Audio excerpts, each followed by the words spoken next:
Смених чипа и минах на ток. Първо, проблемите са в пъти по-малко. Возиш се много комфортно, няма шум, няма вибрации. Поддръжката на един електромобил е несравнимо много по-елементарна, Просто, да. отколкото на двигател с вътрешно горене. Оттам нататък, като сложиш ползите и за природа, като сложиш икономическите ползи, пак повтарям, изчислили са по-умни хора от мен. Ако човек прави над 25 000 км на година, сметката просто не излиза. Трябва да си минеш на ток.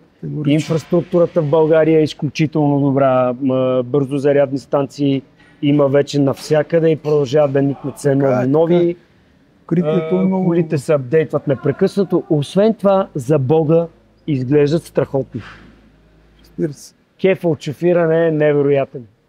Не дейте да имате страх към преминаване към електромобил, защото страховете ви са безпочвени.